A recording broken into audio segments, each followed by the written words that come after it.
방금 읽은 시편 101편 1절에서 8절 끝절 말씀을 가지고 하나님과의 친밀함이라는 제목으로 하나님 말씀 나누겠습니다.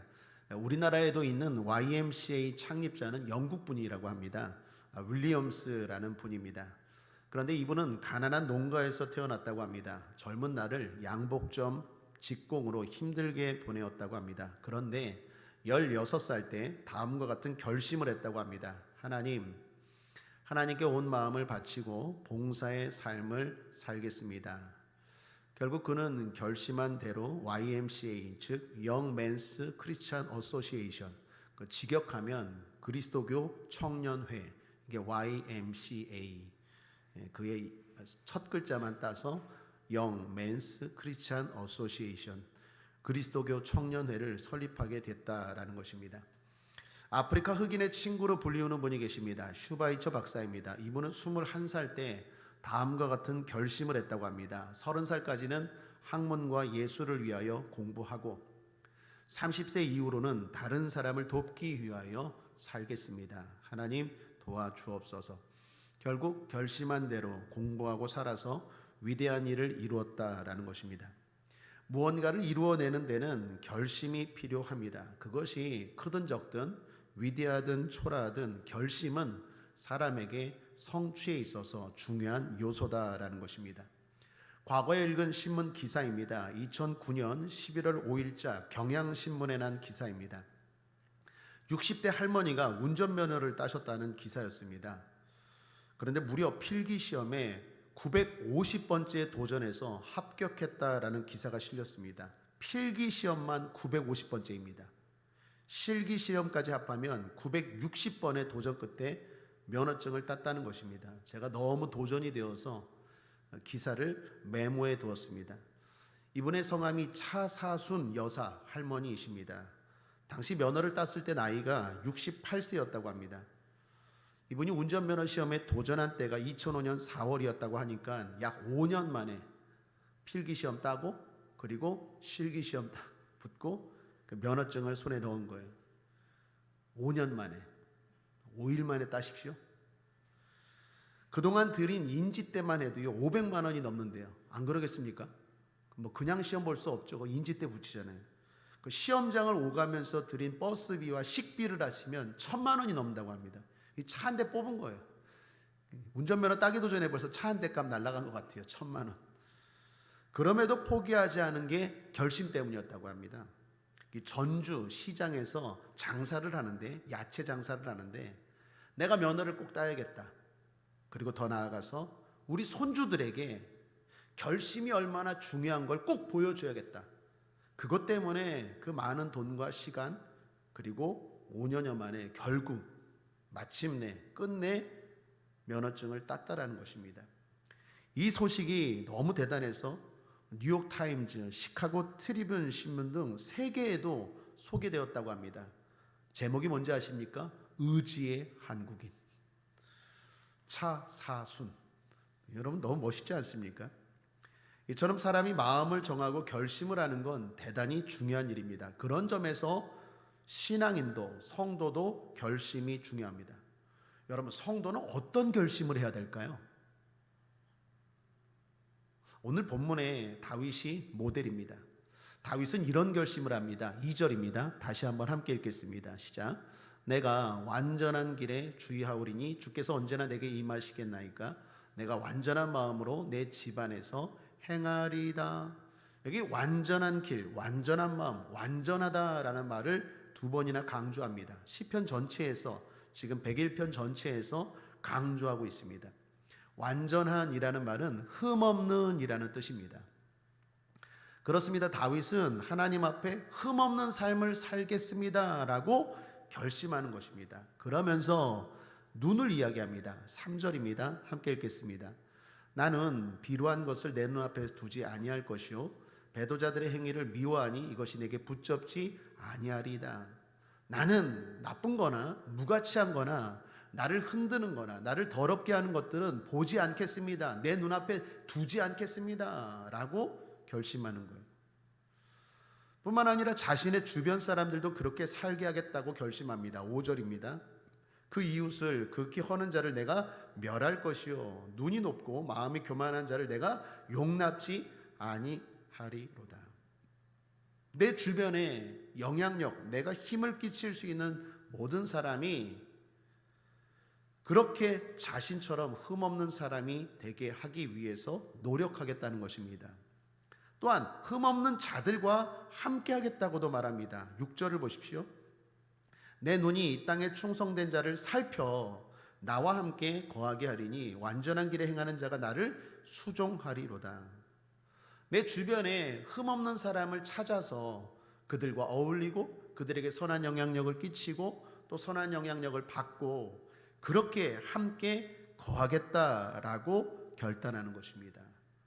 그러면서 이런 결단을 아침마다 매일 시작부터 하겠다라고 말합니다. 8절에 아침마다 내가 이 땅의 모든 악인을 멸하리니 죄악 행하는 자는 여호와의 성에서 다 끊어지리로다. 여러분, 오늘 시편 101편은요 다윗의 결단입니다. 어떤 결단? 흠없는 삶을 살겠다는 결단입니다. 저와 여러분도 이 결단 꼭 하시기를 바랍니다. 물론 이 땅에 흠없이 완벽한 사람은 없습니다. 죄 없는 사람이 어디 있겠습니까? 그러나 그렇다 하여 포기한 사람과 그래도 그렇게 살겠다고 결심한 사람은 천지차입니다. 여러분, 이런 말이 있습니다. 이 세상은 완전한 사람과 완전하지 않은 사람으로 구분되는 것이 아니라 악을 향한 사람과 선을 향한 사람으로 구분된다. 여러분, 가만 생각해 보면 참 맞는 말 아닙니까? 완벽한 사람, 흠 없는 사람, 흠 있는 사람으로 나뉘어지는 게 아니라 모두가 죄인이에요. 흠이 있어요. 그런데 어떻게 나눠집니까? 그래도 흠 없는 삶을 살려고 노력하는 사람과 뭐 다 죄인인데 완벽한 사람이 어디 있어? 그래서 아예 포기하고 그렇게 살려고 노력도 안 하는 사람으로 구분된다는 거예요. 그러므로 결심이 중요합니다. 주님은 로마서 12장에 뭐라고 말합니까? 마음을 새롭게 함으로 변화를 받아. 날마다 마음을 새롭게 하는 거예요. 또 무너졌는데 다른 사람도 다 저렇게 사는데 하면서 그냥 묻혀가는 것이 아니라 그래도 흠없이 살려고 다윗처럼 어떻게 해요? 눈도 조심하고 만나는 사람도 조심하고 아침마다 또 결심하고 이런 노력들이 중요하다라는 것입니다. 여러분, 주님은 우리와 함께 하길 원하시는 줄 믿습니다. 그런데 문제는 무엇입니까? 우리의 흠 때문입니다. 이사야서 59장 1절에서 3절에 보면 이런 말씀이 있죠. 여호와의 손이 짧아 구원치 못하심도 아니요 귀가 둔하여 듣지 못하심도 아니라 오직 너희 죄악이 너희와 너희 하나님 사이를 내었고 너희 죄가 그 얼굴을 가리워서 너희를 듣지 않으시게 함이니 이는 너희 손이 피해 너희 손가락이 죄악에 더러웠으며 너희 입술은 거짓을 말하며 너희 혀는 악독을 바람이라. 하나님의 능력이 부족해서 하나님이 듣지를 못해서 우리의 열심이 부족해서 하나님이 도와주지 못하는 게 아니라 결국 우리의 우리의 죄 때문이다라는 것입니다. 하나님은 우리와 함께하길 원하시고 우리의 삶을 도와주길 원하십니다. 오늘도 주님은 마찬가지입니다. 주님의 말씀의 마지막이 무엇이었습니까? 세상 끝날까지 너희와 항상 함께하리라. 하나님은 우리와 함께 하시는 줄 믿습니다. 그런데 정도는 달라요.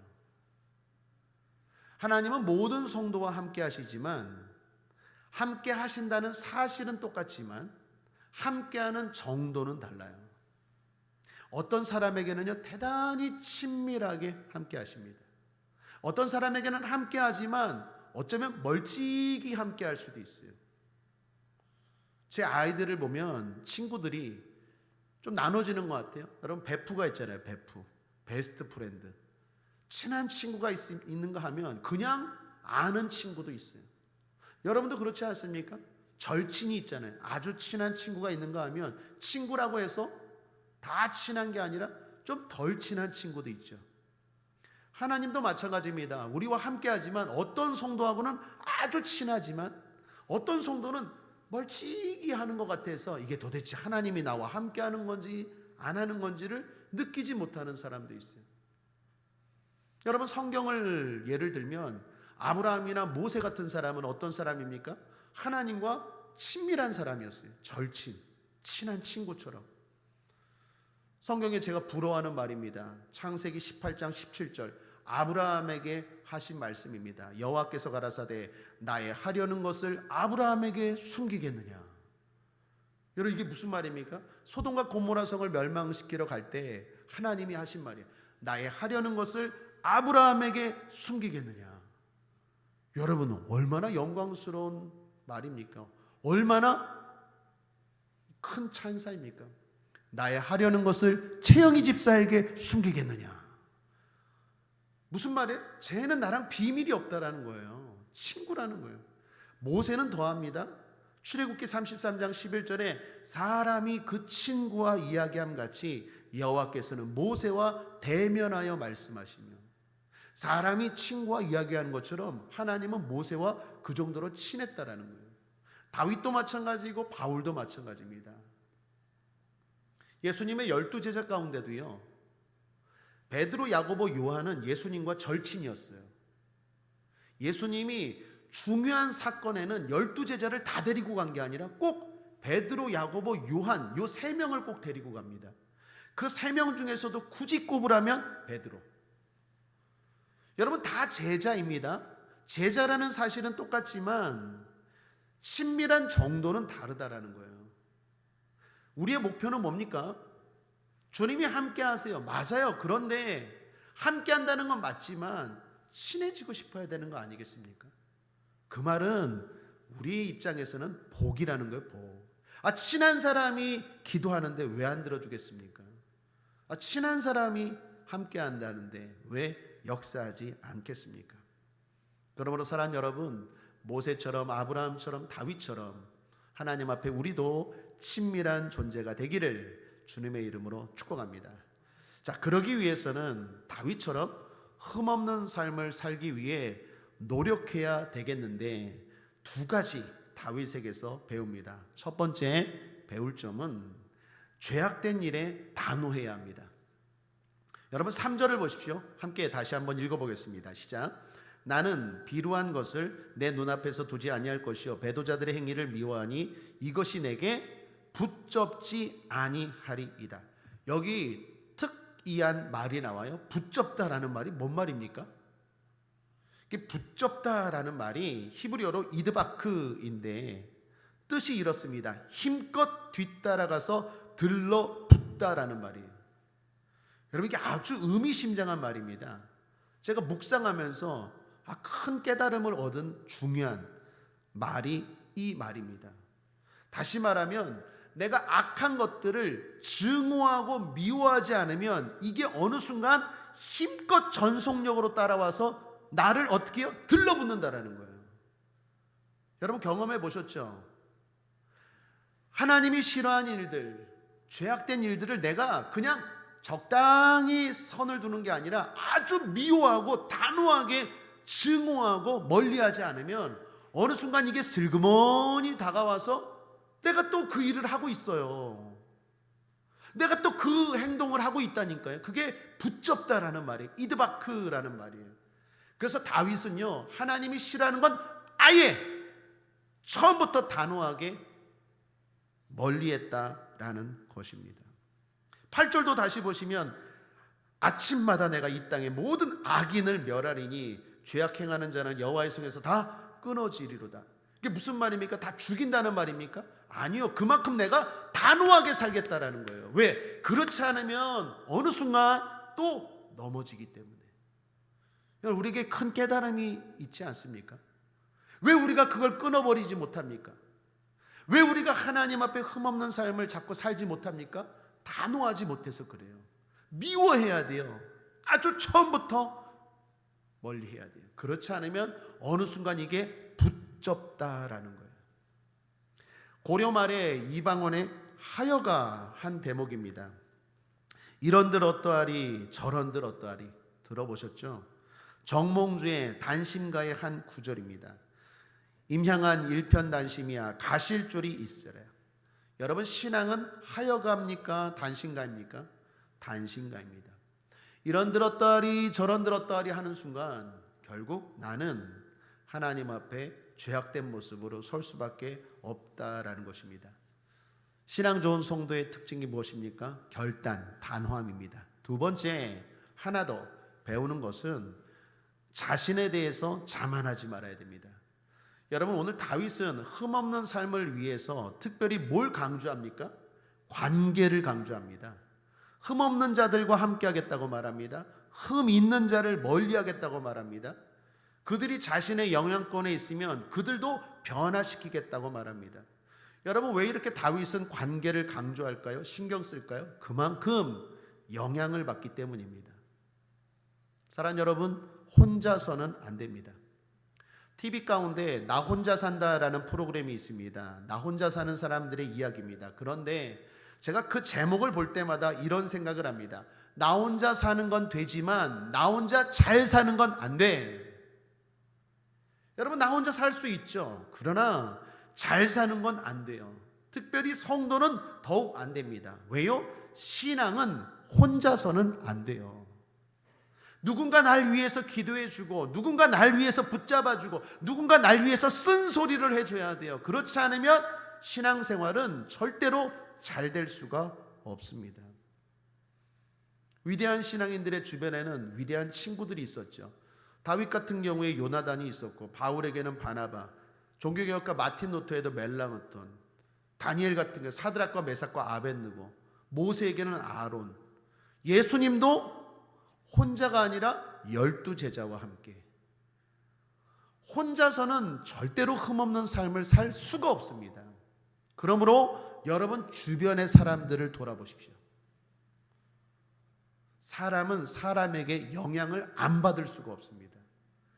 술 먹는 친구들이 주변에 많은데 나는 거룩하게 살겠다, 흠없게 살겠다, 절대로 불가능합니다. 친구부터 바꿔야 됩니다. 아니면 그 친구들을 변화시켜야 됩니다. 다윗이 지금 그래서 자신을 잘 알기 때문에 이런 말을 하는 거예요. 겸손한 사람이죠. 하나님 앞에 자만하면 안 됩니다. 어느 누구도 하나님 앞엔 홀로 완벽할 수 없습니다. 신앙은 독불장군이 아닙니다. 함께 가는 것입니다. 에베소서 5장 6절 7절에 누구든지 헛된 말로 너희를 속이지 못하게 하라. 이를 인하여 하나님의 진노가 불순종의 아들들에게 임하나니 그러므로 저희와 함께 참여하는 자 되지 말라. 데살로니가 후서 3장 6절에 형제들아 우리 주 예수 그리스도의 이름으로 너희를 명하노니 규모 없이 명하고 행하고 우리에게 받은 유전대로 행하지 아니하는 모든 형제에게서 떠나라. 여러분, 성경이 뭐라고 말합니까? 그 주변의 관계들에 대해서 내가 선한 영향력을 끼쳐서 변화시키지 못한다면 떠나라. 참여하는 자 되지 말라. 무슨 의미입니까? 사람은 사람에게 영향을 받는다는 거예요. 자만하지 말아야 됩니다. 늘 믿음의 사람들과 함께 기도 부탁하면서 그들과 함께 교제하면서 또 하나님의 말씀대로 흠없이 살려고 노력할 때 하나님이 기뻐하시고 가까이 하시고 복된 삶을 살게 될 줄 믿습니다. 말씀을 정리합니다. 하나님과의 친밀함이라는 제목으로 은혜를 나누었습니다. 주님은 우리와 함께 하십니다. 그러나 누군가와는 아주 친밀하게 함께 하십니다.